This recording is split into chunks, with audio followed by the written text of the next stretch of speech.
Bonjour à toutes et à tous, nous sommes donc à Montfavet, un quartier de la ville d'Avignon, et notre messe dominicale est célébrée en l'église Notre-Dame de Bon Repos. En ce temps de l'Esprit, depuis l'Ascension jusqu'à la Pentecôte, c'est un fort Mistral qui souffle sur la région provençale et qui nous accueille pour cette Eucharistie qui sera présidée par l'abbé Marc Quatrefages, le curé de la paroisse. Je vous souhaite une belle messe.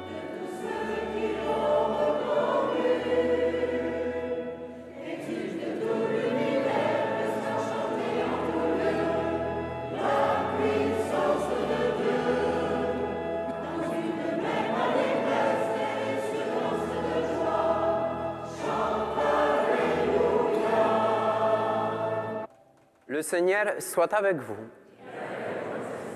Évangile de Jésus-Christ selon saint Jean.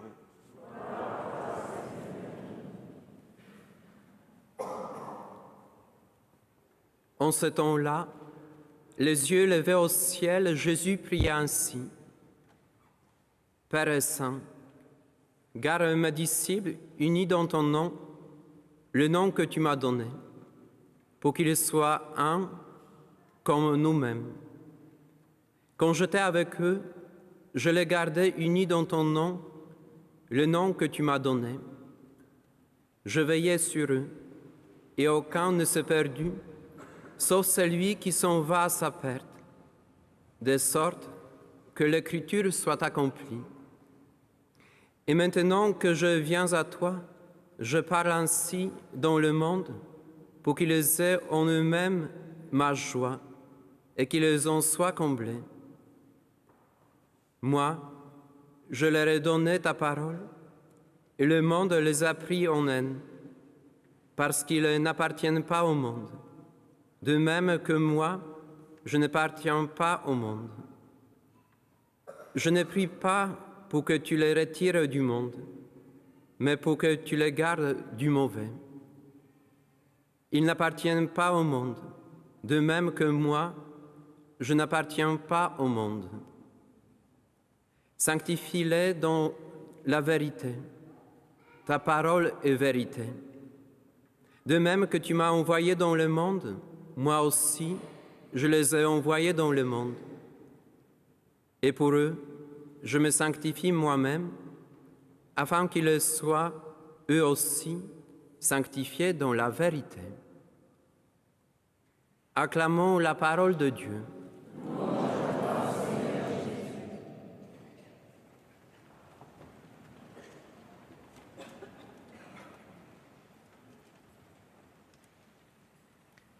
C'est le père René Luc, prêtre de la paroisse étudiante Sainte-Bernadette de Montpellier, qui prononce l'homélie en ce dimanche matin.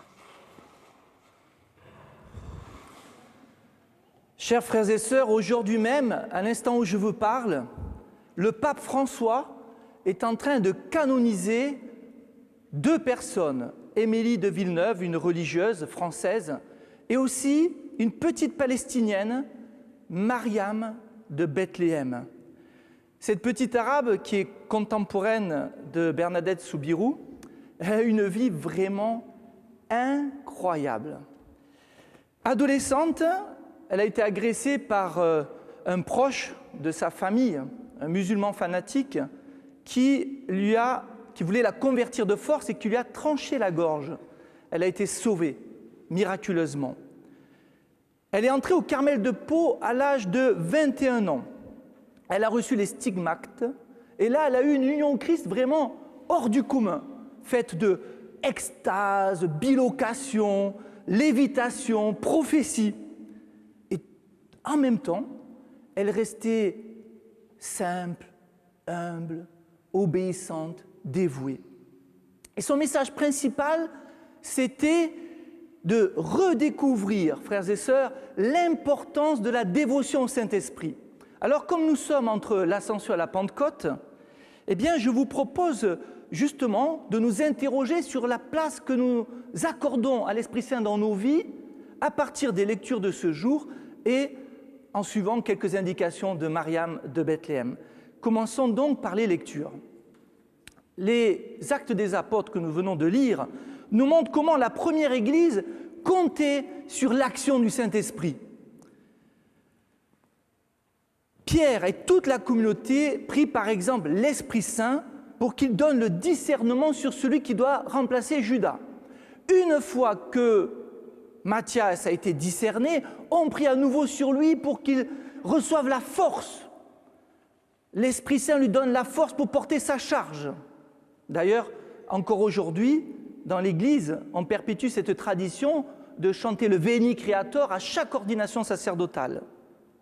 Dans la seconde lecture, Saint Jean nous invite à demeurer dans l'amour. L'amour envers Dieu, l'amour envers les autres, cela n'est possible, nous dit-il, que si nous avons part à son esprit. Oui, frères et sœurs, c'est l'Esprit Saint qui fait l'unité, c'est l'Esprit Saint qui donne la joie, c'est l'Esprit Saint qui nous pousse à aller vers les autres, c'est l'Esprit Saint qui nous donne le discernement pour nous garder du mauvais et de l'esprit du monde. Venons-en maintenant aux indications de la petite Mariam de Bethléem. Elle nous invite à invoquer le plus souvent possible dans notre vie spirituelle l'Esprit Saint. Elle a même écrit au pape Pie IX en lui disant ceci, je cite, « Le monde et les communautés religieuses cherchent des nouveautés dans les dévotions et négligent la véritable dévotion au Saint-Esprit. C'est pour cela qu'il y a l'erreur, la désunion, et qu'il n'y a pas de paix, ni de lumière. On n'appelle pas la lumière comme elle devrait être appelée. C'est l'Esprit Saint qui nous fait connaître la vérité. Alors, faisons le point sur notre propre vie spirituelle. Comment nous-mêmes nous invoquons le Saint-Esprit? Bien sûr, nous prions Jésus, naturellement. Bien sûr, nous prions la Vierge Marie. Bien sûr, nous prions tel ou tel saint qui nous est un peu plus familier. Mais est-ce que nous parlons de la même manière chaque jour à l'Esprit Saint? Est-ce qu'il est notre ami?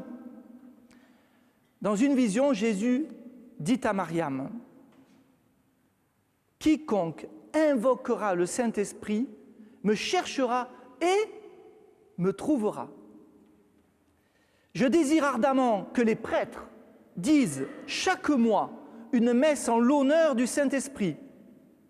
Quiconque la dira ou l'entendra sera honoré par le Saint-Esprit lui-même. Il aura la lumière, il aura la paix, il guérira les malades. Le Saint-Esprit réveillera ceux qui dorment. Réveiller ceux qui dorment. Lors de la Pentecôte, le Saint-Esprit est descendu sous l'apparence de flammes de feu, n'est-ce pas? Alors, notre vie spirituelle est-elle enflammée ou est-elle au contraire comme un foyer endormi sous les cendres? Supplions l'Esprit Saint de souffler sur nous comme un bon coup de Mistral pour raviver la flamme, pour mettre notre vie spirituelle dans la ferveur. Quelques années après la supplique de Mariam, le pape Léon XIII a publié une encyclique pour encourager dans le monde entier le culte du Saint-Esprit. Il a même demandé que dans toutes les églises paroissiales, cette année et les années suivantes, une neuvaine soit faite avant la Pentecôte, entre l'Ascension et la Pentecôte. Alors pour conclure, eh bien, je vous propose que nous fassions tous cette neuvaine. Ah oui, vous allez me dire, mais on en est déjà au 3e jour. Rassurez-vous, il n'est jamais trop tard pour rattraper l'Esprit Saint. Hein? Alors, prions donc jusqu'à la Pentecôte Notre-Dame du Cénacle, la Vierge Marie, et supplions, viens Esprit Saint, viens nous visiter, viens éclairer l'âme de tes fils. Amen.